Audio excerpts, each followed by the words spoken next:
శ్రేష్టమైన మాట చెప్తున్న మాట పౌలు గారు అంటున్నారు, నేను క్రీస్తుని పోలి నడుచుకున్నాను, మీరు నన్ను పోలి నడుచుకోండి అని చెప్పిన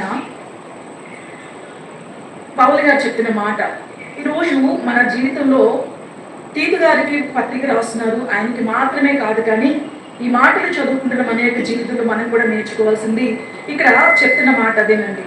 దేవుడు ఏర్పరచుకున్న వారి విశ్వాస నిమిత్తమును, అంటే విశ్వాసము అభివృద్ధి చెందే నిమిత్తం ఇక్కడ మాట్లాడుతున్న మాటలు చాలా శ్రేష్టమైన మాటలని పౌలు గారు చెప్తున్నారు. ఆయన ఎంత అంటే ఒక విధంగా అన్నిట్లో కూడా జ్ఞానవంతుడు. ఎంతగా యేసుక్రీస్తు గురించి తెలుసుకున్నారో అంతగా, అందుకే అంటున్నారు, నేను ఏమీ దాచుకోకుండా అన్నిటినీ కూడా ఆయన ఏం చేస్తున్నాను, తెలియచేస్తున్నా. అన్నిటినీ కూడా తెలియచేసిన పౌలు గారు చెప్తున్న మాట, దేవుడు ఏర్పరచుకున్న వారి విశ్వాసము నిమిత్తం, అంటే అభివృద్ధి నిమిత్తము, నిత్య జీవమును కూర్చిన నిరీక్షణతో కూడిన భక్తికి ఆధారమగు సత్య విషయమైన అనుభవ జ్ఞాన నిమిత్తమును. ఇక్కడ చెప్తున్న మాటలు, దేవుడు ఏర్పరచుకున్న వారు ఎవరైతే ఉన్నారో వారెవరండి, వారిని ఏమంటున్నారు, విశ్వాసులు. విశ్వాసము నిమిత్తమును, అంటే విశ్వాస అభివృద్ధి నిమిత్తము, నిత్య జీవమును కూర్చిన నిరీక్షణతో కూడిన భక్తికి ఆధారము, భక్తికి ఆధారమైన సంగతులను ఇక్కడ తెలియజేస్తున్నారు. ఈరోజు ఈ మాటలను నేర్చుకుంటున్న మన జీవితంలో మనం ఈరోజు నేర్చుకుంటున్నది ఏంటంటే భక్తికి ఆధారమైనది. ఈ మాటలను మనం చూసుకుంటే సత్య విషయమైన అనుభవ జ్ఞానం నిమిత్తము. ఆయన పౌలు గారి గురించి తర్వాత అంటున్నారు, ఆ నిత్య జీవమును అబద్ధమాడనేరని దేవుడు అనాది కాలమందే వాగ్దానము చేశాను, కానీ ఇప్పుడు మన రక్షకుడైన దేవుని ఆజ్ఞ ప్రకారము ఆయన చెప్తున్నారు బయలుపరచబడింది అంటున్నారు. అనాది కాలం నుండి దేవుడు ఏం బయలుపరిచాడు, అయితే అక్కడ చెప్తున్న మాట దేవుని యొక్క గుణలక్షణాన్ని చెప్తున్నాడు, దేవుని యొక్క ఔన్నత్యాన్ని, దేవుడు ఎలాంటి వాడో ఈరోజు విశ్వాసులమైన మనము ఏ విధంగా దేవుని చూస్తున్నామో ఈరోజు మనం నేర్చుకోవాలండి. దేనిని ఆధారం చేసుకోవాలి భక్తి. ఈరోజు భక్తి దేనిని ఆధారం చేసుకుని ఉంటుంది అంటే అద్భుతాలను ఆధారం చేసుకుంటుందండి. అద్భుతం జరిగితే భక్తి, కానీ దేనిని ఆధారం చేసుకోవాలా ఇక్కడ పౌలు భక్తులు తెలియజేసిన మాటలు. ఆయన అంటున్న మాట ఏంటి అనుకుంటున్నప్పుడు, నిత్య జీవమును అబద్ధమాడనేరని దేవుడు అనాది కాలమందే వాగ్దానము చేసెను. ఇక్కడ అబద్ధమాడని దేవుని గురించి చెప్తున్న మాట ఏంటంటే అబద్ధమాడనేరని దేవుడు ఆ నిత్య జీవమును గురించి మనకేం చేశారు, వాగ్దానం చేశారు. అదే మనం ఎబ్రీ పత్రికలో కూడా పౌలు గారు అంటున్న మాటలను మనం చూసుకుంటే, ఆ పౌలు భక్తుడు అంటున్న మాటలు అక్కడ అంటారు రెండు సంగతులు. అబద్ధమాడనేరని దేవుడు, అక్కడ రెండు సంగతులు ఏమంటే వాగ్దానము, ప్రమాణము.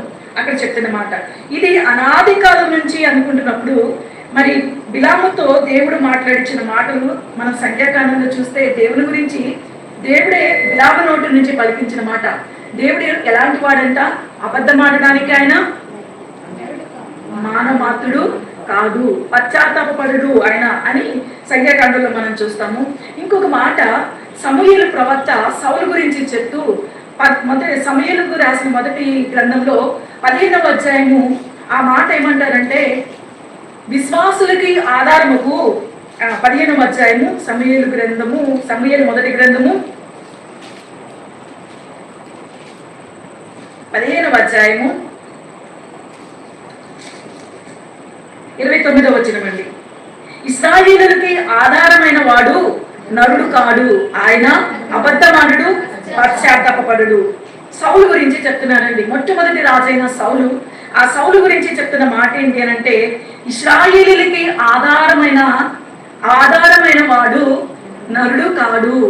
ఈరోజు ఆధారం చేసుకుంటున్నది ఎవరిని ఆధారం చేసుకుంటున్నాము అని అంటే, మనం ఎవరిని ఆధారం చేసుకుంటున్నాం, అబద్ధమాడనేరని దేవుడండి. ఆయన అబద్ధమాడడానికి నరుడు కాదు. ఇశ్రాయేలులకి ఆధారమైన వాడు నరుడు కాడు, ఆయన అబద్ధమాడుడు, పశ్చాత్తాపపడుడు. ఇక్కడ మనం చదువుకుంటున్న మాటలు దేవుడు ఎలాంటి వాడో తెలియజేస్తున్నాడు. ఆయన అబద్ధమాడేవాడు కాదు. ఆయన ఎవరినైతే ఏర్పాటు చేసుకున్నారో, ఇక్కడ ఎందుకు మాట్లాడుతున్న సందర్భం ఏంటి? ఈరోజు మీతో కూడా మాట్లాడేస్తాను నేను, మీరు కూడా మాట్లాడాలి. ఇది సౌలు ఇక్కడ చెప్తున్న సందర్భము. సౌలు ఎటువంటి సందర్భంలో సమూయేలు మాట్లాడుతున్నారు, ఏం చేశాడు? దేవుని యొక్క మాటని సమూయేలు వచ్చి చెప్తే ఆజ్ఞను అతిక్రమించేయలేదండి. చెప్పిన పని చేయకుండా ఏం చేశాడు? తీసుకొచ్చుకొని కొన్నిటిని దాచిపెట్టాడు. తను పైగా ఏమంటున్నాడు? నీ దేవుడైన యెహోవాకి బలి అర్పించడానికి ఏది కూడా ఉంచొద్దు, సమూలంగా సంహరించు అని చెప్తే చేయలేదు. అక్కడ అందుకే ఆ మాట ఏమంటున్నారంటే, దేవుని యొక్క మాటలని గైకొనడమే కదా దేవుడు సంతోషించే విషయము. దహన బలులు, అర్పణలు వీటిని బట్టి కాదు కదా దేవుడు సంతోషించేది, దేవుని యొక్క ఆజ్ఞలను గైకొనడం వల్లనే కదా అని ఆయన చెప్తూ అప్పుడు ఈ మాట చెప్తున్నాడు. దేవుడు ఇశ్రాయేలుకి ఆధారమగు దేవుడు నరుడు కాడు, ఆయన పశ్చాత్తాపపడు, ఆయన అబద్ధమాడడు అని చెప్తున్న మాటలను మనం చూస్తున్నామండి. ఈరోజు ఈ మాటలని చదువుకుంటున్న మన జీవితంలో మనకి కూడా చెప్తున్న మాట ఏంటంటే, ఆ నిత్య జీవమును కూర్చి ఆయన నిత్య జీవమును అబద్ధమాడని దేవుడు, అబద్ధమాడనేరని దేవుడు అనాది కాలమందే వాగ్దానం చేశాను. ఇట్లా మనం చూసుకుంటుంటే ఈరోజు మన జీవితంలో మనకి కూడా చెప్తున్న మాట, ఈరోజు మన భక్తికి ఆధారమగే శ్రేష్టమైన పత్రిక వస్తున్నానండి. భక్తికి ఆధారమగు మాటలు ఏం చెప్తున్నారంటే, విశ్వాసము అభివృద్ధి నిమిత్తము నిత్య జీవమును గురించిన నిరీక్షణతో కూడిన భక్తి. అంటే ఇక్కడ చెప్తున్న మాటలు విశ్వాసము విశ్వాసము విశ్వాసము తర్వాత నిత్య జీవమును గూర్చిన నిరీక్షణ. క్రైస్తవ జీవితం, విశ్వాస జీవితం దేని మీద ఆధారపడుతుందండి?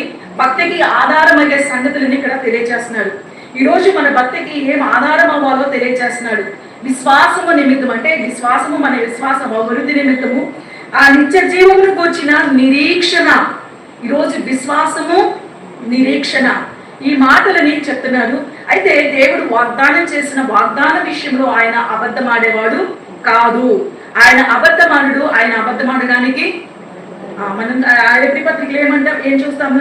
ఎవరి మీద ప్రమాణం చేసుకున్నాడు దేవుడు?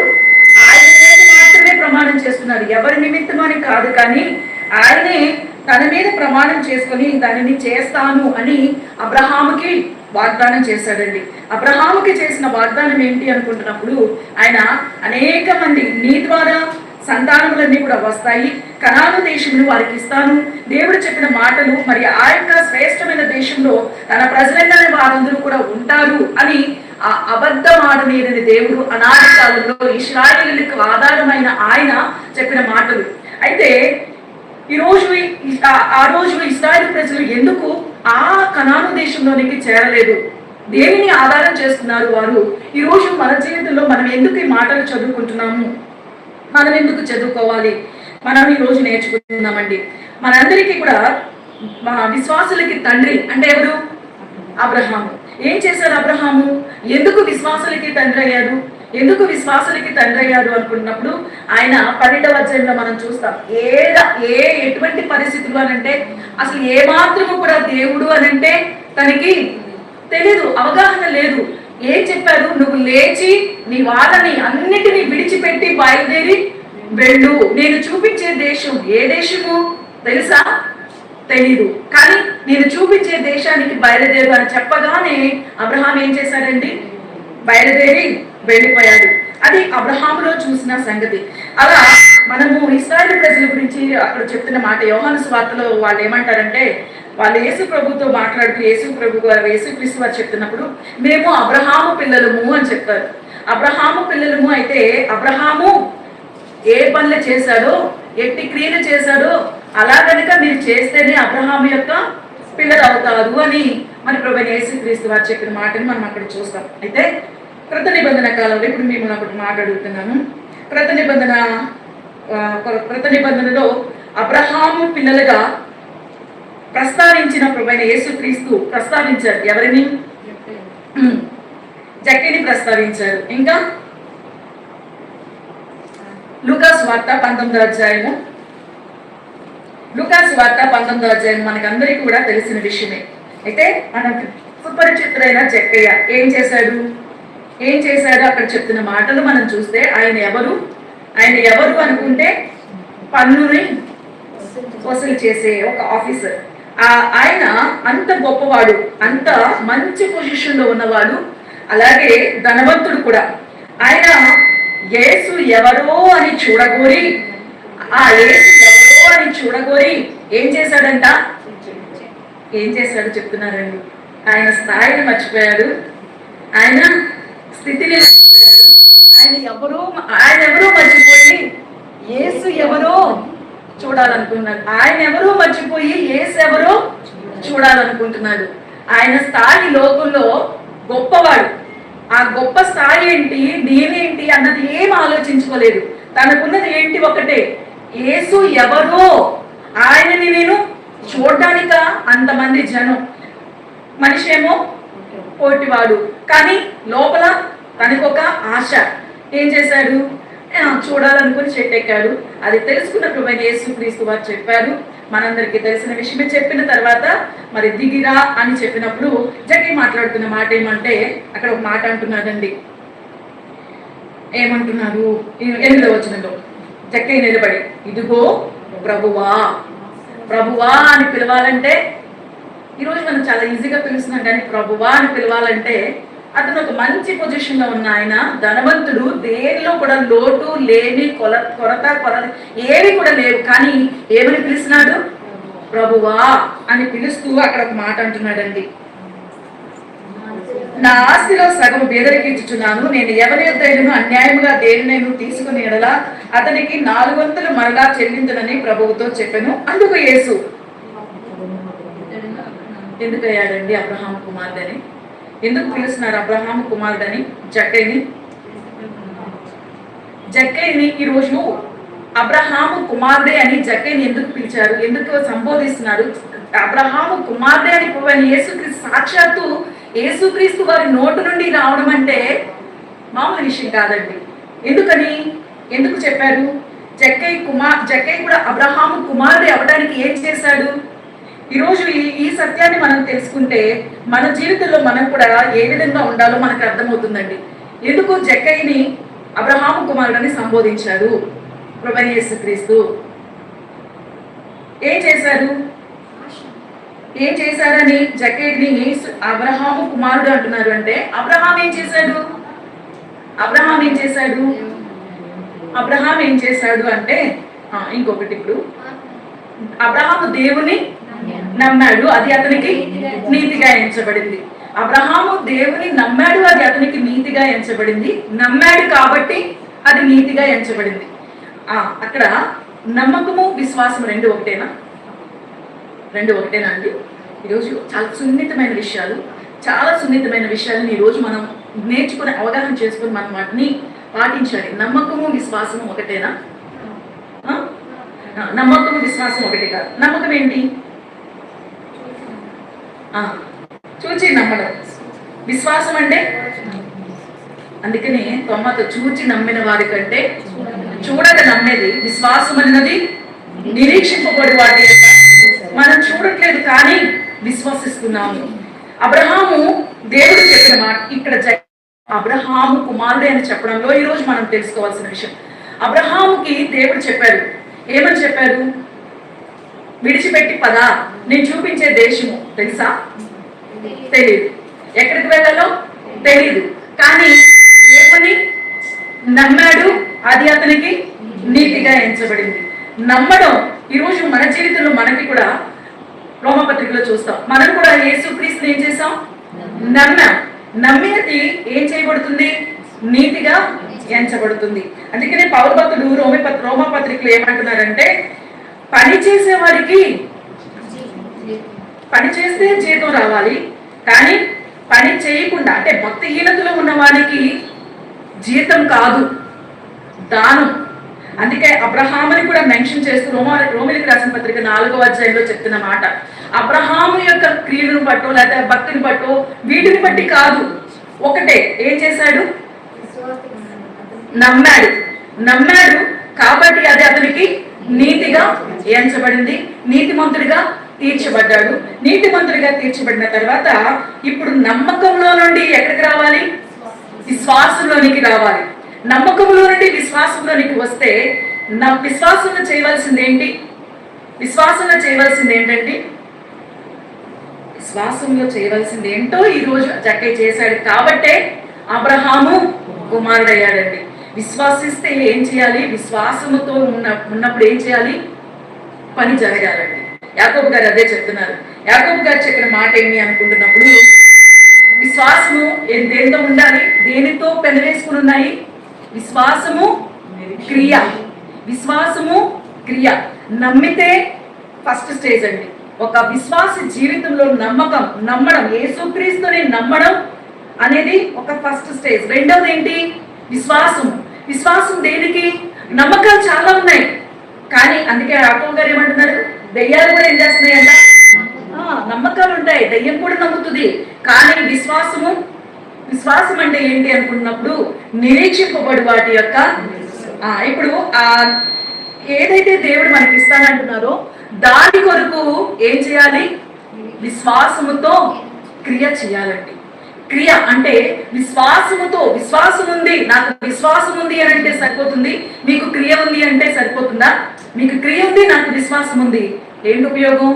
మీరు క్రియ చేస్తున్నారు, నేనే విశ్వాసంతో ఉన్నాను, మీరు ఒకటే నేను ఒకటే, కానీ విశ్వాసముతో పెనవేయబడినది ఏంటి అంటే క్రియ. ఇక్కడ యేసు ఎవరో అని జక్కయ్య ఏం చేశాడు? చూడాలి అనుకున్నాడు. చూసిన జక్కయ్య ఏమని చేస్తున్నాడు అంటే నెక్స్ట్ అంటే నమ్మాడు, యేసుక్రీస్తుని నమ్మాడు. నమ్మిన ఆయన నెక్స్ట్ రెండో స్టెప్ ఏం చేస్తున్నాడో తెలుసా అండి? ప్రభువా అని పిలిచి ఏం చేశాడు? నా ఆస్తిలో నేనేం చేస్తున్నాను? సగం ఇచ్చేస్తున్నాను. ఇది క్రియ అండి, ఇది క్రియ. అబ్రహాముకి దేవుడు చెప్పాడు, పద వెళ్ళు, బయలుదేరు. నిరీక్షణకు ఆధారం లేనప్పుడు అబ్రహాం ఏం చేశాడు? నమ్మాడండి. తనకి ఏం తెలీదు. తను ఆ తరంలో ఆ పరిస్థితి, అబ్రహాం ఎదుర్కొంటున్న పరిస్థితి ఎలాంటి పరిస్థితి అండి? వారందరూ కూడా 11వ అధ్యాయంలో ఏం జరుగుతుంది? ఆ జనులందరూ కూడా ఏమనుకుంటున్నారు? బాబేలు గోపురం కట్టి మనందరం కూడా ఏం చేద్దాం? ఇక్కడ ఉందాము. అలాంటి పరిస్థితులలో దేవుడు అబ్రహాముని పిలిస్తే తన చుట్టూ ఉన్న పరిస్థితుల వైపు చూడలేదు, తన బంధువుల వైపు చూడలేదు, ఎవరున్నారో చూడలేదు, ఏమీ చూడలేదు. జక్కయ్య కూడా ఏమి చూడలేదండి, ఏం చూడలే. జక్కయ్య కూడా ఏం చేస్తున్నాడు? జక్కయ్య ఏం చేస్తున్నాడు? ప్రభువా నువ్వు నా దగ్గరికి, నా ఇంటికి వచ్చావు, పద నేను నీ ఇంటికి వస్తున్నాను, నా ఇంటికి వచ్చావు ప్రభువా, నువ్వు నా ఇంటికి వచ్చావు కాబట్టి నేనేం చేస్తా? ఇక్కడ అదే ఆ లోకాసు వార్తలో పక్కకు వస్తే 18వ అధ్యాయము 18వ వచనంలో ఒక సందర్భం ఉంటదండి. ఒక అధికారి చూచి, సద్బోధకుడా, నిత్య జీవనకు వారసులకు నేనేమి చేయవలనని ఆయనను ఒక యవనస్తుడు, ఆ యవనస్తుడికి ఎలాంటి వాడు అని అంటే ఆయన ధనవంతుడు, గొప్పవాడు. మరి అలాంటి అతను అన్ని విషయాల్లో కూడా ఎలా ఉన్నాడు అని అంటే అక్కడ చెప్తున్నాడు 21వ వచనంలో, బాల్యం నుండి నేను అన్నిటినీ కూడా అనుసరిస్తూనే ఉన్నాను అంటున్నప్పుడు ప్రభు యేసుక్రీస్తు వారు చెప్పిన మాట ఏంటి? ఒక్కటి కొదువుగా ఉంది. అన్నిటినీ ఆచరిస్తున్నాడంట, కానీ ఒక్కటి కొదువుగా ఉంది అంటున్నారు. తర్వాత అక్కడ అంటున్న మాట, నీకు కలిగినవన్నీ అప్పుడు నీకు ధనము కలుగును, నన్ను వెంబడింపు అని చెప్తే అతడు మిక్కిలి ధనవంతుడు కనుక ఈ మాటలు విని ఏం చేశాడండి? ఏం చేస్తున్నాడు? ఎవరైనా ధనవంతుడు కాదు, పక్కన పెడితే ధర్మశాస్త్రాన్ని అంతా ఏం చేస్తున్నాడంట? మొత్తం అన్నిటినీ కూడా పాటిస్తున్నాడు. దాన్ని మరి ఎంతగా నేర్చుకున్నవాడు అని అంటే లేపితే కూడా కదిపితే ఏం చేస్తావు అంటే నేను పాటిస్తున్నా అంటే నేను అన్ని కూడా చేస్తున్నాను కాబట్టి ఇప్పుడు యేసుక్రీస్తు దగ్గరికి వచ్చి ఏం చెప్తున్నాడు? నేను అన్ని పాటిస్తున్నాను, మరి ఇప్పుడు నాకేంటి కొదువా? నేను ఇంకా నిత్య జీవానికి వెళ్ళిపోవడానికి ఏంటి? నేను వెళ్ళిపోవచ్చు కదా, అన్ని చేస్తున్నాను కదా అంటే తను ఏమనుకుంటున్నాడు? నేను భక్తుడిని అన్ని చేస్తున్నాను కదా అంటున్నప్పుడు ప్రభు యేసుక్రీస్తు అంటున్నారు, అన్ని బాగున్నాయి, అంతా బాగుంది, కానీ ఒకటి ఏంటంట ఏం చేశాడండి? వ్యసనపడి. కానీ జక్కయ్య అండి యేసు ప్రభు అడిగారా? యేసు ప్రభు చెప్పారా? యేసు ప్రభు ఏమన్నా మాట్లాడారా? కానీ జక్కయ్య ఏం చేస్తున్నారండి? ఇది విశ్వాసముతో కూడిన క్రియ అండి. అబ్రహాము ఏ క్రియ అయితే చేశాడో జక్కయ్య ఆ పని చేశాడండి, క్రియను చేశాడు. కాబట్టే అబ్రహాము కుమారుడే అంటున్నాడు. ఇక్కడ చెప్పినా కూడా చేయలే, వ్యసనపడి వెళ్ళిపోయాడు అని ఇక్కడ మనం చదువుతున్నాం. వ్యసనపడి వెళ్ళిపోయిన ఆయనకి దక్కనది ఎవరికి దక్కింది? పక్కనే ఉందండి, జక్కయ్యకి దక్కింది. ఈరోజు ఈ మాటలని మన జీవితంలో జక్కయ్య దేనిని ఆధారం చేసుకున్నాడు? విశ్వాసమును, నిరీక్షణను ఆధారం చేసుకున్నాడు. యేసు ఎవరో అంటే తన మదిలో, తన లోపల ఏముంది? యేసుని గురించి ఒక మంచి అభిప్రాయం ఉంది. ఆయన ఎవరో చూడాలి అంటే వింటున్నాడు, నేను చెవులతో కాదు నేను చూడాలి అనుకున్నాడు. చూసిన వెంటనే యేసుక్రీస్తు వారు చెప్పినప్పుడు, నువ్వు నా ఇంటికి వచ్చావు కాబట్టి నేనేం చేస్తా, నాకున్నదంతా కూడా అక్కడ ఏమంటున్నారు, సగం బీదలకి ఇస్తా. తర్వాత నేను ఎవరి యొద్దనైనను అన్యాయముగా దేనినైనను తీసుకుని ఎడలా అతనికి 4 వంతులు మరలా, ఎవరి దగ్గరైతే నేను అంటే అన్యాయంగా తీసుకున్నానో వాళ్ళకి నేను తిరిగి 4 వంతులు చెల్లించేస్తాను అని చెప్తున్నాడు. దీన్ని బట్టి అబ్రహాము కుమారుడయ్యాడు.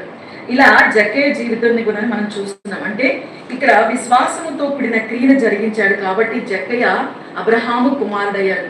అలాగే మనము 16వ అధ్యాయంలో చూసుకుంటే అక్కడ కూడా ఎవరు దరిద్రుడు, ఆయన కూడా ఎక్కడున్నాడు? అబ్రహాము రొమ్మున. అంటే ప్రభు యేసుక్రీస్తు భూమి మీద సంచరిస్తున్నప్పుడు గొప్ప వ్యక్తి ఎవరు, తండ్రి ఎవరు అంటే అబ్రహామేనండి. అబ్రహాము రొమ్మున ఆనుకున్న దరిద్రుడైన వాడు. ఆ తర్వాత అక్కడ మాట్లాడుతున్న మాటను మనం చూసుకుంటే ధనవంతుడు అడుగుతున్నాడు, మరి నేను కూడా ఆయన అంటున్న మాట, తండ్రివైన అబ్రహామా నా యందు కనికరపడి నాకు కొంచెం నాలుక చల్లార్చుకోవడానికి లాజరుని పంపు అని అక్కడ వేతన పడుతూ మాట్లాడుతున్నప్పుడు అక్కడ 25వ వచనం, అదే ఒక్క పేపర్ వెనక్కి తిప్పితే 16వ అధ్యాయం 25వ వచనంలో, అందుకు అబ్రహాము ఆ పక్కన ఏముందండి? అబ్రహాము కుమారుడు ఆ పక్కన ఏముంది? నేను చెప్పాను, నాకు మీకు అర్థమవుతుందా? కలపలేదండి, కలపలే అక్కడ. అతను కూడా అబ్రహాము కుమారుడు అంట, కానీ అబ్రహాముతో కలపలేదండి. అక్కడ మనం చదివేటప్పుడు చూడాలి, అక్కడ చెప్పుకుంటున్నాడు, తండ్రివైన అబ్రహాము అని పిలిచినంత మాత్రైనా నువ్వు నా కుమారుడు కాదు, అబ్రహాము కుమారుడు కాదు. కానీ ఇక్కడ జక్కయ్య గురించి చెప్తున్న మాట, ఇతను అబ్రహాము కుమారుడే అని చెప్తున్నారు. అలాగే ఇంకొకరిని గురించి కూడా అబ్రహాము కుమారుడే అన్నట్లుగా అదే సంబోధనతో ఇంకొకరిని పిలిచారు. ఇంకొకరిని గురించిన ప్రస్తావన మనం చదువుతాం అదే లూకాసు వార్తలో 13వ అధ్యాయము 10వ వచనంలో మనం చూస్తే, 18 సంవత్సరాల నుండి బలహీనపరిచే దయ్యము ఆ స్త్రీకి ఉన్న ఆమె ఎలా ఉంది? ఆమె పరిస్థితి నడుము వంగిపోయే ఉందండి. ఆమె చక్కగా నిలబడలేని స్థితి. ఆమె సాతాను చేత ఏం చేయబడుతుంది? ఆమె బాధింపబడుతుంది. మరి ఆమెకున్నది ఏంటి అనుకుంటే, నడుము వంగిపోయిన ఆమె ఎవరిని కూడా చూడలేదండి. ఆ నడుము వంగిపోయిన ఆమె ఎప్పటి నుండి? ఈమెను గురించి ఒక్క మాట చదువుదాం 16వ వచనంలో. ఆమెను గురించి చెప్పిన మాట, 18 ఏళ్ల నుండి సాతాను బంధించిన అబ్రహాము కుమార్తె అయిన ఈమెను విశ్రాంతి ఎవరిని ఏమని చెప్తున్నారు? సాతాను బంధించిన అబ్రహాము మధ్యలో ఏం లేదండి. ఈవిడి కూడా అబ్రహాము, కానీ ఈవిడ పరిస్థితి ఏంటి? ఈమె పరిస్థితి ఏంటి? సాతాను చేత బంధింపబడి బాధింపబడుతున్న వ్యక్తి. ఆమె ఆ బలహీనపరిచే ఆత్మతో బలహీనపరిచే ఆ పరిస్థితి ఏంటి అని అంటే, ఆమె నడుము వంగిపోయి ఆమె పైకి చక్కగా నిలబడలేని పరిస్థితి. ఈ పరిస్థితి ఎప్పుడుంది? ఎంతకాలం ఉంది ఈమెలో? 18 సంవత్సరాలు. కానీ ఎక్కడికి వచ్చింది? దేవాలయానికి వచ్చింది. దేవాలయానికి వచ్చి ప్రభువైన యేసుక్రీస్తు వారిని ఏమన్నా అడిగిందా? ఏమన్నా నన్ను బాగు చేయండి, నాకు స్వస్థత ఇవ్వండి, నన్ను ఇది అని యేసు ప్రభు దగ్గరికి వచ్చి ఏమన్నా మాట్లాడిందామె? కానీ యేసుక్రీస్తు వారు చూచి ఏం చేశారు? అక్కడ మాట ఉంటుందండి, రమ్మని పిలిచి ఆమె యేసు ప్రభు వారి కంట్లో ఆమె ఈరోజు ఆమె కూడా ఏమైంది? ఎందుకయింది? అబ్రహాము కుమార్తె. చాలా మంది ఉన్నారండి, చాలా మంది ఉన్నారు, చాలా మంది స్వస్థత పొందారు. కానీ ఎవరిని? అబ్రహాము కుమార్తెని కానీ ఇక్కడ పిలవలేదు. కానీ ఈమెను మాత్రం ఎందుకు పిలుస్తున్నారు? ఈమెను మాత్రం ఎందుకు పిలుస్తున్నారు అని అంటే ఆమె 18 సంవత్సరాలు. ఈ 13వ అధ్యాయంలో ఏదైనా ఒకటి మనం చదువుకుంటున్నప్పుడు మనకు అర్థం అవ్వాలంటే పైన కూడా చదువుకోవాలి, దాని గురించిన చరిత్ర మనం తెలుసుకోవాలి.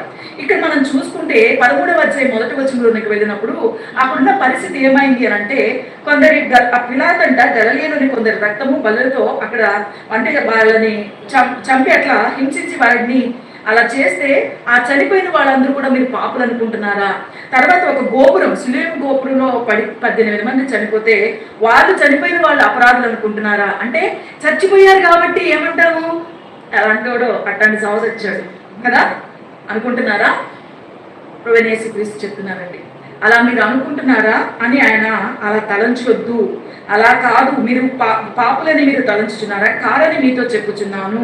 వారు అలా కాదు అని చెప్తూ అక్కడ పరిస్థితి మనం చూసుకుంటే మరి అలా పరిస్థితి వచ్చింది అని అంటే ఎందుకు వచ్చిందో, ఏం చేశారు, ఇట్లాంటి మాటలు మనం మాట్లాడుతుంటాం కదా. మరి ఈమె కూడా ఎన్ని పడిందోనండి, ఈమె కూడా ఎన్ని అనుభవించిందో, 18 సంవత్సరాలు. కానీ ఏం చేసిందావి దేవాలయంలోకి వచ్చిందండి.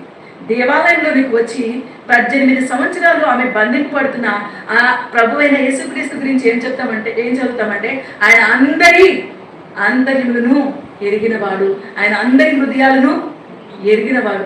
పేద విధవరాలు వేసిన కానుక ఎవరు ఈమెను చూడలేదు, ఎవరు ఈమెని అంటే ఏ విధమైన ప్రోత్సాహకానికి కూడా వచ్చి ఉండదు. కానీ ఆమె ఏం చేసిందంటే ఆ స్థితిని దేవుడు చూస్తారండి, ఆ పరిస్థితిని దేవుడు చూస్తారు. ఆ రోజు జక్కైలో ఉన్న దానిని ప్రభువైన యేసుక్రీస్తు రా కిందకి నీ ఇంటికి వస్తానన్నారు. ఈమెను కూడా ఏం చేస్తున్నారు,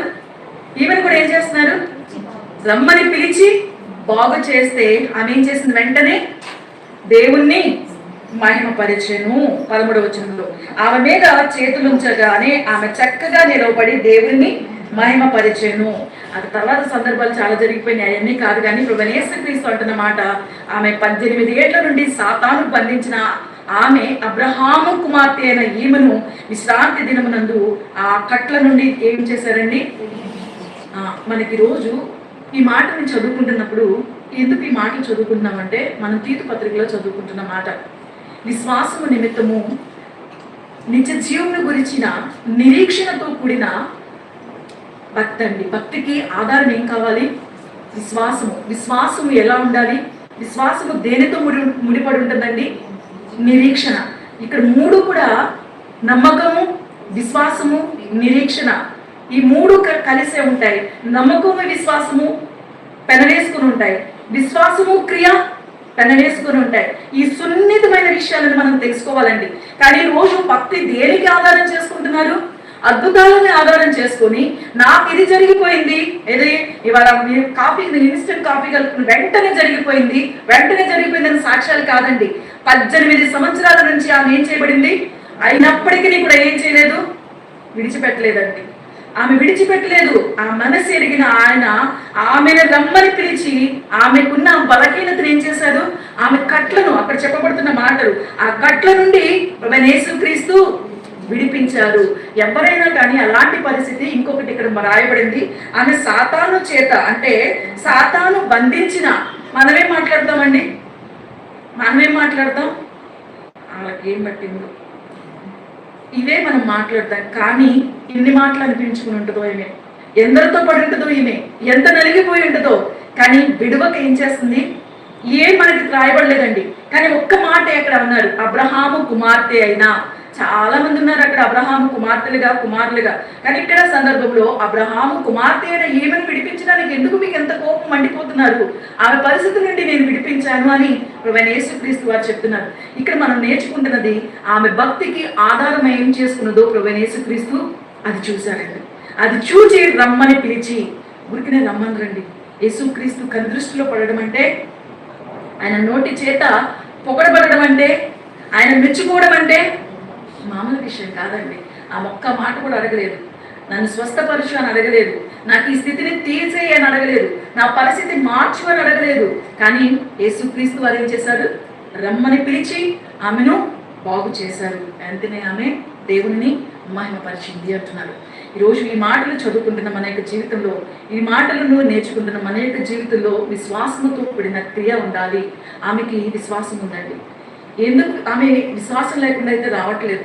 ఆమె ఎంతగా నమ్మిందో ఆ నమ్మిన విధానాన్ని విశ్వాసంతో ఏం చేసుకుంటుంది, పెంచుకుంటుంది. ఆ పెంచుకున్న విధానాన్ని ఈ ప్రభువైన యేసుక్రీస్తు గుర్తెరిగి ఆమెను రమ్మని పిలిచారు అని ఇక్కడ మనం చూస్తున్నాం. ఈ విశ్వాసంలో ఉండే స్థాయిలు ఉన్నాయండి. ఎందుకు ఈ మాటను అంటున్నామంటే, యాకోబు పత్రికలో యాకోబు గారు ఏమంటున్నారు తెలుసా? విశ్వాసంలో వారు ఎవరు అంట? భాగ్యవంతులంట. అంటే విశ్వాసంలో భాగ్యవంతులంటే ఎంత లెవెల్కి వెళ్ళిపోయి ఉండాలండి? ఏ స్థాయిలోనికి వెళ్ళిపోయి ఉండాలి? ఈరోజు మనం కూడా ఈ మాటను నేర్చుకుంటున్నాము. మన యొక్క విశ్వాసం ఏ విధంగా ఉంది? కొన్ని సందర్భంలో శిష్యులైన వారిని ప్రభువైన యేసుక్రీస్తు అంటున్న మాట, అల్ప విశ్వాసులారా. సందేహం ఎందుకు? ఈరోజు ఈ మాటలు మాట్లాడుతున్నారు అని అంటే విశ్వాసం ఏమవుతుంది? సన్నగిలుతుంది. విశ్వాసం సన్నగిలిపోతున్నప్పుడు వచ్చేదేంటి? అల్ప విశ్వాసం. కానీ ఇక్కడ ఆమె విశ్వాసాన్ని మెచ్చుకోవట్లేదు, ఏమి చేసినా ఏ గొప్పతనాన్ని కూడా చూపించట్లేదు. కానీ ఒక్క మాటతో ఏమన్నారు?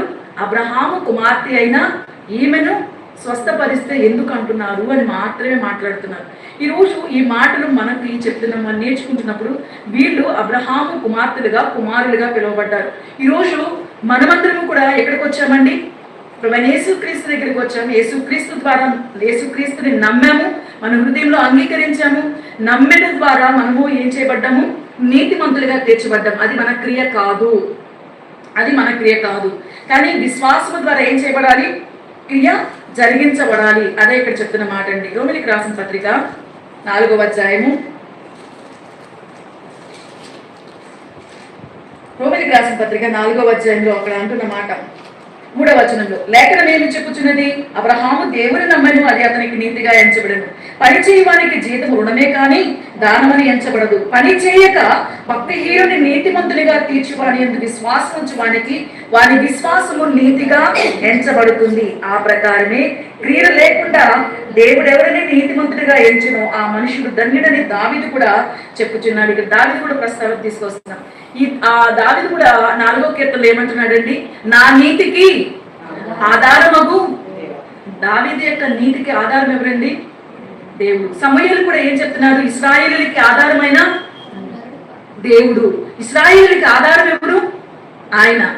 ఈ భక్తి చేసిన దావీదు యొక్క భక్తికి ఆధారం నా నీతికి, నేను భక్తి చేస్తున్నా నా నీతికి ఆధారం దేవుడు అంటున్నారు. ఈరోజు మన భక్తికి ఆధారం కూడా ఏం కావాలో చెప్తున్న మాటలండి. ఈరోజు దేనిని ఆధారం చేసుకుని భక్తి చేస్తున్నాం? ఒకవేళ మన యొక్క జీవితంలో జరగడం లేట్ అవుతుందేమో, ఒకవేళ మనం నిరీక్షించిన వాటిలో దేవుడి దగ్గరికి వస్తే అన్నీ వచ్చేస్తాయి కాదు, దేవుడి దగ్గరికి వచ్చేస్తే అన్నీ రావడం కాదు, కొన్నిసార్లు పోతాయి కూడా. అబ్రహాముకి జీవితంలో జరిగింది. అందుకనే ఆ జక్కయ్య అబ్రహాము కుమారుడు అయ్యాడండి. అబ్రహాము కుమారుడు ఎలాగయ్యాడు? దేవుడు అబ్రహాముని ఏమడిగాడు? నువ్వు నీ ఒక్కగాని ఒక కుమారుని నాకు ఇచ్చేసాడండి. ఇచ్చేసాడు కాబట్టి అబ్రహాము క్రియల మూలముగా ఏం చేసుకుంటున్నాడు? తన యొక్క విశ్వాసాన్ని తండ్రిగా, విశ్వాసులకి తండ్రిగా 4వ అధ్యాయంలో మనం చూస్తున్నామండి. ఇక్కడ తర్వాత 4వ అధ్యాయం ముందు ఇక్కడ అంటున్న మాట ఏంటంటే, అబ్రహాము కూడా దేవుని నమ్మాడు, అయితే అబ్రహాము క్రియల మూలముగా నీతిమంతులని తీర్చబడిన అది అతనికి అతిశయ కారణము కలుగును. కానీ 2వ వచనంలో, అది దేవుని ఎదుట కలగదు. అబ్రహాము ఒకవేళ క్రియల మూలముగా చేస్తే, అంటే పిలిచిన దాన్ని బట్టో అలా నడిచిన దాన్ని బట్టో కాదు, కానీ నీతిమంతుడిగా తీర్చడానికి కారణం ఏంటి అంటే నమ్మడమే. ఆ నమ్మడమే, అంతేకాని నీతిమంతుడిగా తీర్చడానికి క్రియల మూలంగా కాదు. అది అతనికి అతిశయ కారణం కలుగుతుంది, కానీ దేవుని ఎదుట కాదు. అందుకనే దేవుడిని నమ్మాడు, అది అతనికి నీతిగా ఎంచబడింది. పని చేయవానికి జీతం రుణమే కానీ దానమని. ఇక్కడ ఈ మాట నేను ఎందుకు చదువుతున్నానంటే, నమ్మకం అనేది మన పనితో సంబంధం లేదు. తర్వాత విశ్వాస జీవితాన్ని ఆరంభిస్తున్నాం కదా, విశ్వాస జీవితంలో ఏం చేయాలి? పని చేయాలండి. పని చేయవానికి ఏముంది? మనకి ప్రకటన గ్రంథంలో ఏమంటున్నారు? ప్రతివానికి జీతము నా యొద్ద ఉన్నది అంటున్నారు. ఇక్కడ నమ్మడము నీతిమంతుడిగా, అంటే మొదటి స్టేజిలో మన పని లేదు, అక్కడ మనం ఏం పని చేయలేదు. కానీ తర్వాత నుండి ఏం చేయాలి? ఈ మాట నేను చదవడంలోని ఉద్దేశం అదేనండి. ప్రతివాడు విశ్వాస జీవితాన్ని ఆరంభించిన తరువాత మనము మనము పని చేసిన మనం ఏం పొందుకుంటాం? అబద్ధం ఆడడానికి ఆయన అబద్ధం ఆడనేరని దేవుడు నిత్య జీవాన్ని ఇస్తాను అంటున్నాడు. నిత్య జీవాన్ని ఇస్తాను అంటున్నప్పుడు మనకు ఆధారమయ్యే విషయాలు, భక్తికి ఆధారమయ్యే విషయాలు చెప్తున్నాడండి. ఈరోజు ఈ విశ్వాస స్థాయి ఏ స్థాయిలో ఉంది? ఈ రోజు విశ్వాసం మనం ఏ స్థాయిలో మనం పెంచుకుంటున్నాం? మనం ఆ స్థాయి, విశ్వాస స్థాయిని బట్టి ఏ విధంగా మనం నడుస్తున్నాం, ఆ పనిని ఎలా జరిగిస్తున్నామో దాన్ని బట్టే మనకి జీవితం అంటే. ఈ మాటను నేను చదవడంలోనే ఉద్దేశం లేదు, దేవుని ద్వారా నేను నేర్చుకున్నది. పని చేసేవానికి ప్రకటన గ్రంథంలోకి వెళ్తే వాని క్రియల చొప్పున ప్రతి వానికి జీతం ఇవ్వడానికి నా దగ్గర జీతం ఉంది అంటున్నారు.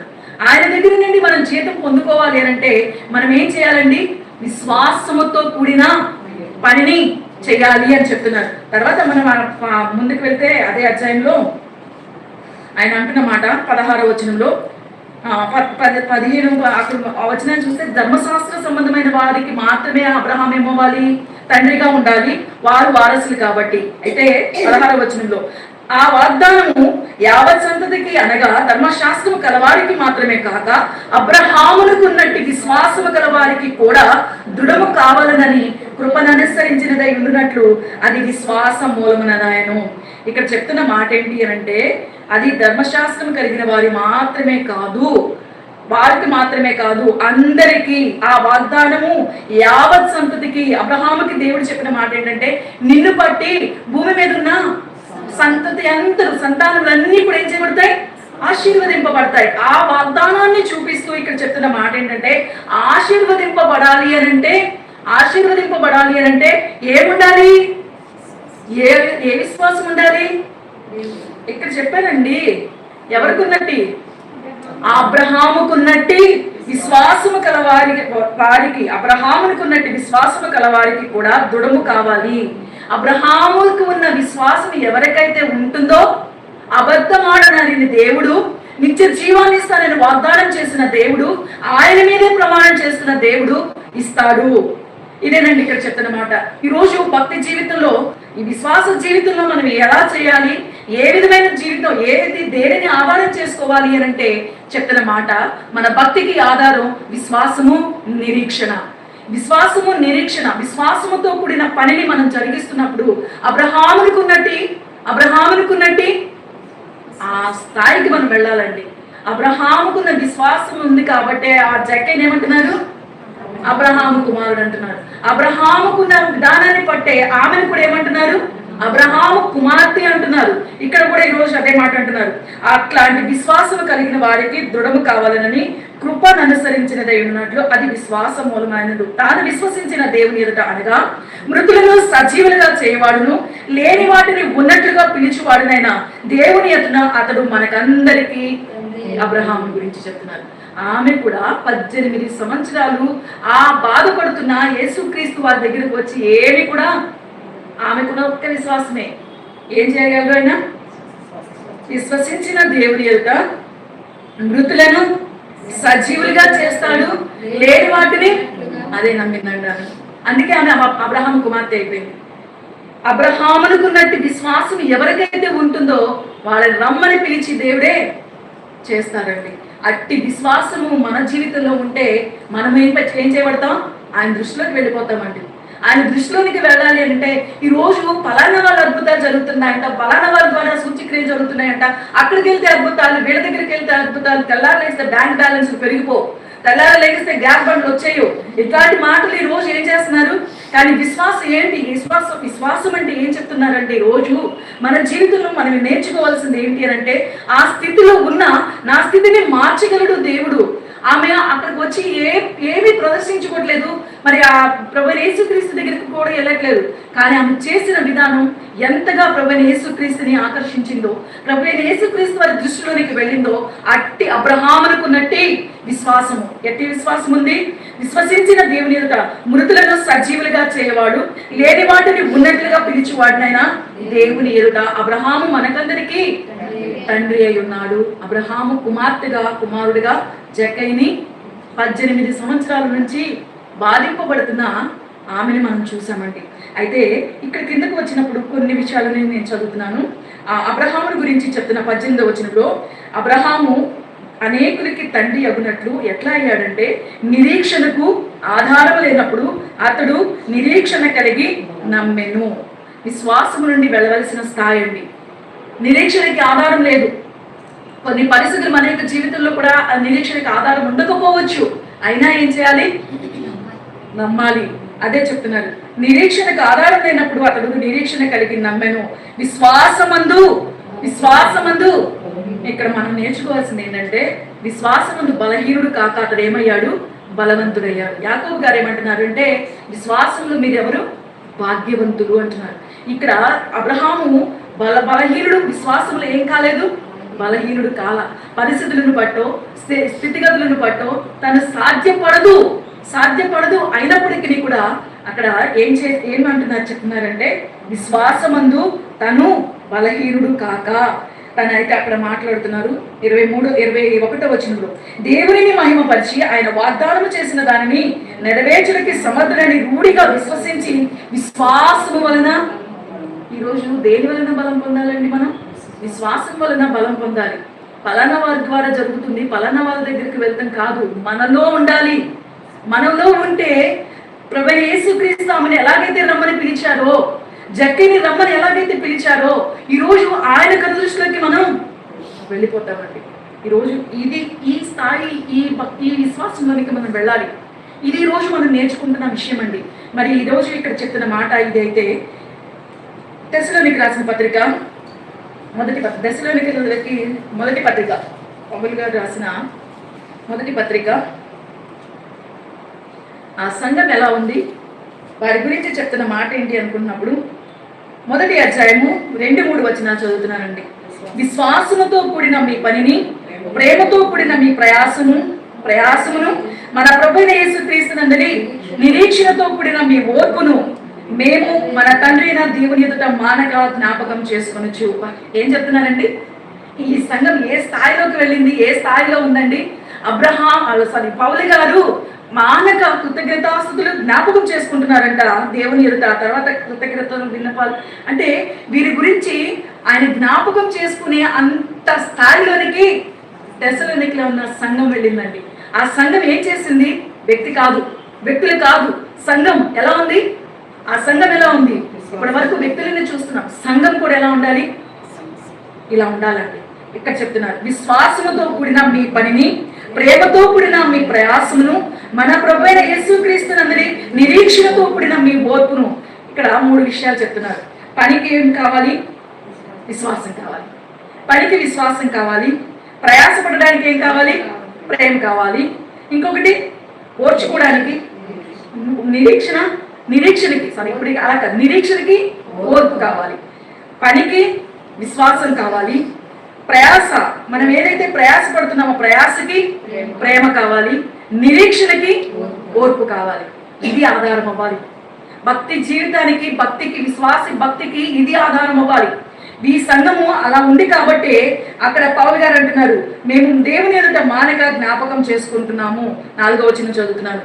దేవుని వలన ప్రేమింపబడిన సహోదరులారా, మీరు ఏర్పరచబడిన సంగతి అనగా మా సువార్త. అక్కడ చెప్తున్న మాట, అక్కడ 2 పదాలని చూస్తున్నామండి. దేవుని వలన ప్రేమింపబడిన వారు, దేవుని చేత. మనము దేవుని ప్రేమించడం, దేవుని ప్రేమిస్తాం. దేనికి? అందులో కూడా స్వార్థం అండి. దేవుని మనం ఊరికనే ప్రేమిస్తామా? మనకి అది కావాలి, ఇది కావాలి, చిట్టా గీసి ఏం చేస్తాం? ముందు పెడతాం అనమాట. నాకు ఇది చేయాలి, ఇది చాలా భారంగా ఉంది, ఇదిగో ఎలా ఉంది, అలా ఉంది. దీన్ని బట్టి ఏం చేస్తాం మనం? స్వార్థం. ఎంత దేవునికి ఒక స్వార్థంతో ప్రేమిస్తాం. కానీ ఇక్కడ ఈ సంఘం ఎలా ఉందండి? ఈ సంఘం దేవుని చేత ప్రేమింపబడుతున్న సంఘం అండి. దేవుని వలన ప్రేమింపబడిన సహోదరులారా, మీరు ఏర్పరచబడిన సంగతి అనగా మా సువార్త మాటలతో మాత్రమే కాక శక్తితోనూ పరిశుద్ధాత్మతోనూ సంపూర్ణ నిశ్చయితతోనూ మీ వద్దకు వచ్చిన సంగతి మాకు తెలియను. ఇక్కడ ఈ సంఘం ఉన్న పరిస్థితి మామూలు పరిస్థితులు వీళ్ళు ఇలాంటి భక్తి చేస్తున్నారా అంటే కాదండి. 6వ వచనంలో అంటున్న మాట, గొప్ప ఉపద్రవమందు. వారికి ఎలాంటి పరిస్థితులు అంట? గొప్ప ఉపద్రవమందు మీరు వాక్యమును అంగీకరించి మమ్మును ప్రభువును పోలి నడుచుకున్న వారైతే. అపోస్తలుడైన పౌలు గారి యొక్క సాక్ష్యం తెస్సలోనిక సంఘం గురించి అండి. ప్రభువైన యేసుక్రీస్తు భూమి మీద ఉన్నప్పుడు ఆయన నోటి నుండి ఎవరినైనా పొగిడినా, ఎవరైనా ఎంత గొప్పగా మనం ఫీల్ అవుతామో, పౌలు గారు ఎవరైనా మెచ్చుకున్నారు అని అంటే అంత గొప్ప స్థాయి ఉండేనండి. దశలోనిక సంఘం ఆ స్థాయిని సంపాదించేస్తుంది. వాళ్ళ గురించి ఏమంటున్నారు తెలుసా? గొప్ప ఉపద్రవంలో కూడా మీరు ఏం చేశారు? వాక్యమును అంగీకరించారు. తర్వాత మమ్మును ప్రభువును పోలి నడుచుకున్నారు. అందుకు వారికి పరిస్థితి ఏమైందో తెలుసా? వారి యొక్క విశ్వాసం ఏమైందో తెలుసా అండి? వారి యొక్క విశ్వాసం ఏమైంది? మారుమ్రోగిపోతుందండి. వారి విశ్వాసం మారుమ్రోగిపోతుంది.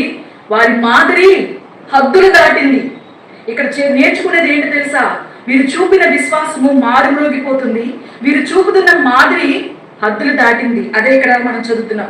మాసిదోనియలోను అకయలోను విశ్వాసులందరికీ మీరు ఏమైపోయారు?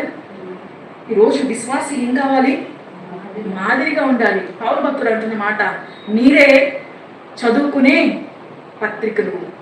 మిమ్మల్ని గురించి చెప్పడం కాదు, మీరే చదువుకునే పత్రికలుగా ఉండాలి. ఆ స్థాయిలోనికి వెళ్ళాలి. వీరి గురించి అంటున్న మాట, అంతటా విశ్వాసులందరికీ మాదిరి. ఆ తర్వాత అంటున్న మాట, ప్రభు వాక్యము మాసిదోనియలోను అకయలోను మ్రోగెను. అక్కడ మాత్రమే కాక ప్రతి స్థలమందును దేవుని ఎడల ఉన్న మీ విశ్వాసము వెల్లడాయను కనుక నేనేమీ చెప్పవలసిన అవశ్యము లేదు. ఇది ఈరోజు దశలోనిక సంఘం యొక్క పరిస్థితిని చూస్తే వారి యొక్క విశ్వాసం ఏమైపోతుందండి? మారుమ్రోగిపోతుందండి. వారి యొక్క విశ్వాసం మారుమ్రోగిపోతుంది. వారి యొక్క మాదిరి, ఆ సంఘం యొక్క మాదిరి సరిహద్దులు దాటేసింది. ఆ విశ్వాసం. వారి యొక్క మాదిరి ఏం చేయబడుతుంది? వారి యొక్క మాదిరి ఏమో అందరూ చూపించుకు మాట్లాడుకుంటున్నారంట. ఈరోజు ఇట్లాంటి స్థాయిలోనికి మనం వెళ్ళాలి. ఏమొచ్చినా ఏమున్నా లేకున్నా మన యొక్క విశ్వాస స్థాయి ఈ విధంగా ఉండాలి. అయితే దేవుని గురించి మనం తెలుసుకోవాల్సింది, ఆయన అబద్ధం ఆడడానికి మానవుడు కాదు, నరుడు కాదు.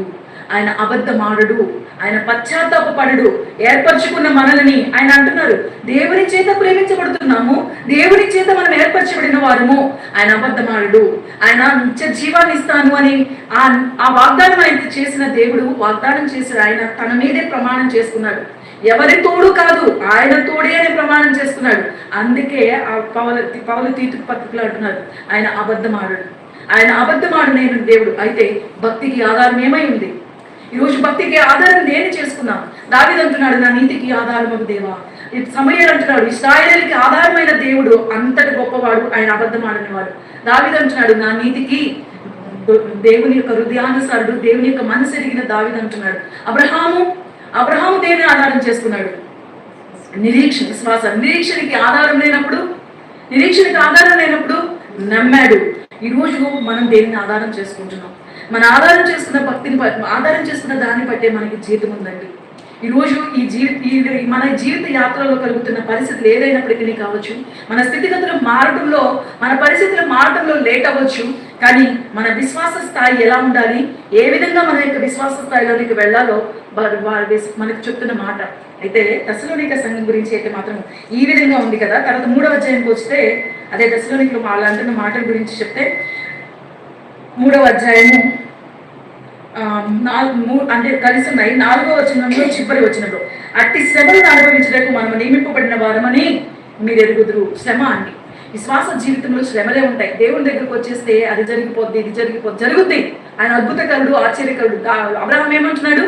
మృతులనే సహితం సజీవులుగా లేపేవాడు, లేని వాటిని. ఆయన అలాంటి గొప్ప దేవుడే. కానీ విశ్వాస జీవితం ఎలా ఉండాలి అనుకుంటున్నప్పుడు శ్రమలు ఉంటాయి. అయితే అదే చెప్తున్నారు, అట్టి శ్రమలను అనుభవించడానికి మనము నియమింపబడిన వారమని మీరు ఎరుగుదురు. ఇప్పుడు అలా ఎరిగారు కాబట్టి 7వ వచనంలో, సహోదరులారా, మా ఇబ్బంది అంతటిలోను శ్రమ అంతటిలోను మీ విశ్వాసము చూచి మీ విషయంలో పౌలు గారు చెప్తున్న మాట ఏంటంటే ఆదరణ పొందుతున్నారండి. వారి విశ్వాసాన్ని చూచి వారు పడుతున్న ఆ ఇబ్బందులంతటిలో, శ్రమంతటిలో కూడా వారు ఏం చేస్తున్నారంట? అదే 1వ అధ్యాయంలో చదువుకున్న గొప్ప ఉపద్రవం. ఇట్లాంటి శ్రమలు మనం పడడానికి నియమింపబడ్డాము. ఆ సంగతిని మీరు తెలుసుకున్నారు. మీరు తెలుసుకుని ఏం చేస్తున్నారు? మీరేం చేస్తున్నారు? ఇబ్బందిలో, శ్రమలలో అంతట్లో కూడా విశ్వాసము మీరు కలిగి ఉన్నారు. కాబట్టి మీ విశ్వాసం అనేది చూచి నేనైతే ఆదరణ పొందుతున్నాను అని పౌలు భక్తుడు తెలియజేస్తున్నారు. మరి ఇట్లాంటి సంఘం గురించి మనం చదువుకుంటున్నప్పుడు ఈ సంఘంగా మనం ఉండాలి. అయితే ఇశ్రాయేలు ప్రజలు అనాది కాలంలోనే దేవుడు మరి చేసిన వాగ్దానం ఎవరు స్వతంత్రించుకోలేకపోయారు అనుకుంటున్నప్పుడు చదువుతున్నాను. హెబ్రీయులకు రాసిన పత్రిక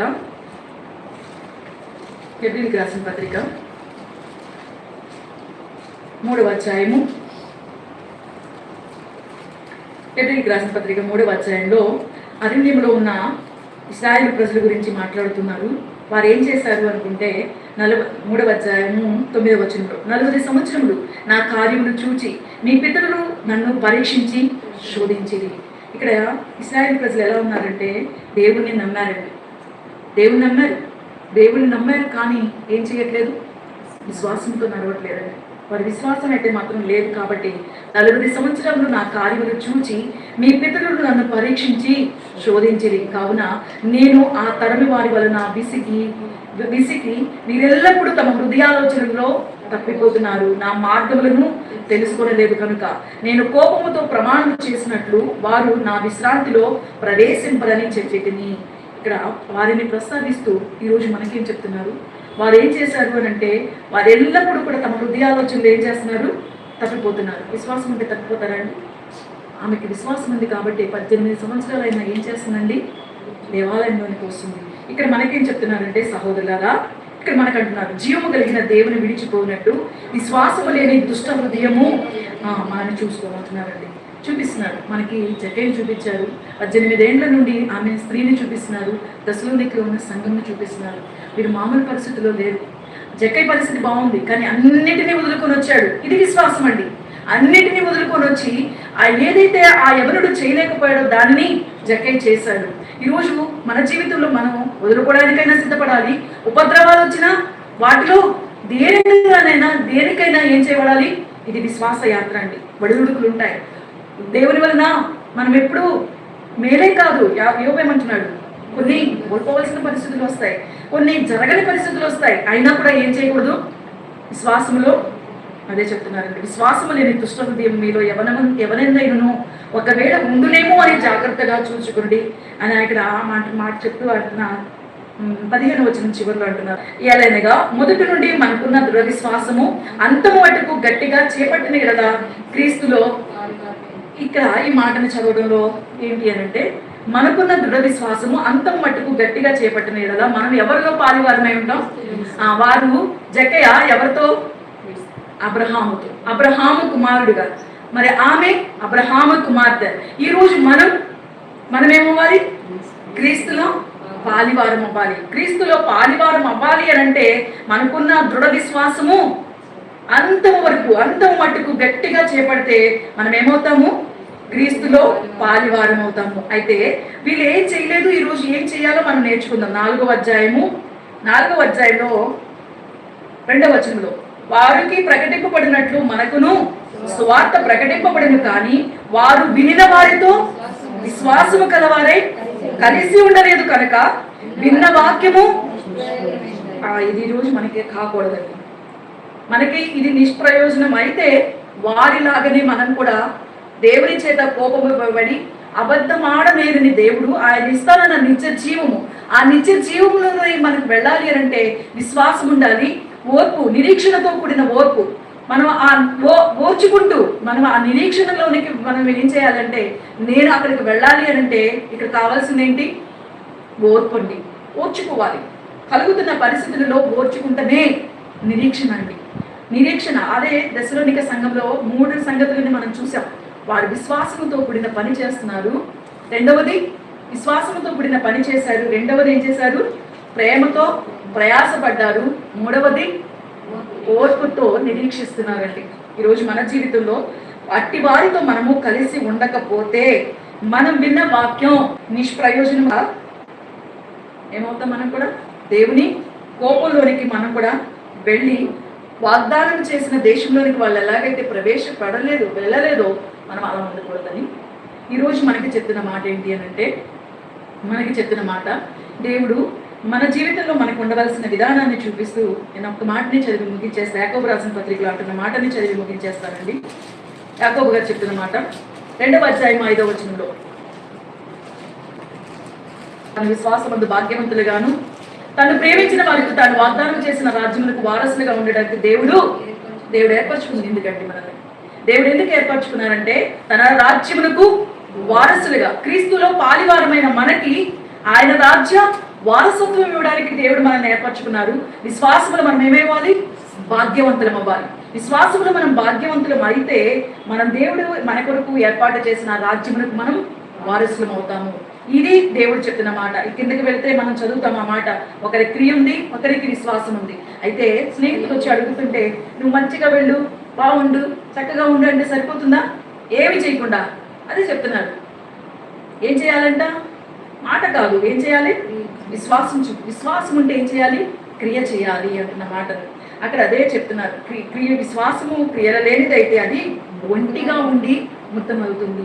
విశ్వాసం ఒక్కటే కాదు, విశ్వాసముతో కూడిన పని ఉండాలనేది యాకోబు గారు చెప్తున్నమాట. ఇదే అక్కడికి వెళ్ళినప్పుడు మనం అంతా యాకోబు 2వ అధ్యాయంలో మనం చూస్తాం. ఈరోజు ఈ ఒక్క 5వ వచనంతో నేను ముగించేస్తున్నానండి. విశ్వాస విషయంలో మనం ఎలా ఉండాలంటే భాగ్యవంతులం అవ్వాలి. మరి అలా భాగ్యవంతులం అయితే తనను ఆయన ప్రేమిస్తున్నాడు. ఆయన ప్రేమించిన మనకి ఆయన వాగ్దానం ఇస్తున్నాడు. ఏం వాగ్దానము? ఆయన రాజ్యములకు మనల్ని వారసులుగా చేస్తానంటున్నారు. కాబట్టి క్రీస్తులో పాలివారం అవడానికి మనం ఏం చేయాలి? వాక్యము విన్న వారితో మనము కలిసి ఉండాలి. వారితో కలిసి ఉంటే మనము క్రీస్తుతో పాలివారం అవుతాం. దశలోనిక సంఘం ఎలాగైతే ఉందో అలా ఈరోజు మనం కూడా ఏం చెప్తామంటే ఆ రాజ్యములకు వారసులం అవుతాం. ఎవరి భాగ్యం మనకి అందరికీ దయచేయండి కాక. ఆమె కలిసి ప్రార్థిస్తాం. పరమందున తండ్రి, దయగలిగిన దేవా, సకల ఆశీర్వాదములకు కారణభూతుడైన దేవా, మహోన్నతుడా, సర్వశక్తిమంతుడా, గొప్ప దేవా, నీ ఘనమైన నామమునకు లెక్కలేని స్తుతులు స్తోత్రాలు చెల్లించుకుంటున్నాం ప్రభా. తండ్రి, అనేక సందర్భంలో నీ యొక్క గొప్పతనాన్ని, నీ యొక్క ఔన్నత్యాన్ని నువ్వేంటో ప్రభా మర్చిపోతున్నాం తండ్రి. మా స్థితుల వైపు, మా పరిస్థితుల వైపు చూస్తున్నాం. అవి జరగట్లేదు అని కృంగిపోతున్నాం, వెనకడుగు వేస్తున్నాం, మా విశ్వాస స్థాయిలో దిగజారిపోతున్నాం, సన్నగిలుతున్నాం ప్రభా. తండ్రి, అలా కాకుండా మా జీవితం ఏ విధంగా ఉండాలో ప్రభా, మేము కూడా తండ్రి మీ కుమారుడైన క్రీస్తుతో మేము పాలివారమై మీరు మా కొరకు సిద్ధపరుస్తున్న రాజ్యంలోనికి వారసులుగా మేము ఉండాలి అని అంటే ఏ విధంగా జీవించాలో మాకు నేర్పిస్తున్నారు ప్రభా. మేము కూడా తండ్రి విశ్వాసంతో కూడిన తండ్రి పనిని మేము జరిగిస్తూ మా యాత్ర జీవితంలో ఇన్ని శ్రమలు వస్తున్నా ప్రభా. మేము జీతం తీసుకోవాలంటే తండ్రి లోకంలో మేము పని చేయాలి, విశ్వాసంతో మేము పని జరిగించాలి ప్రభా. మేము క్రియలు కనుక చేయకపోతే అది మృతమైనది తండ్రి. క్రియలతో కూడిన విశ్వాసము ప్రభా మేము కలిగి తండ్రి జీవించే వారంగా ఉండడానికి చూపించండి ప్రభా.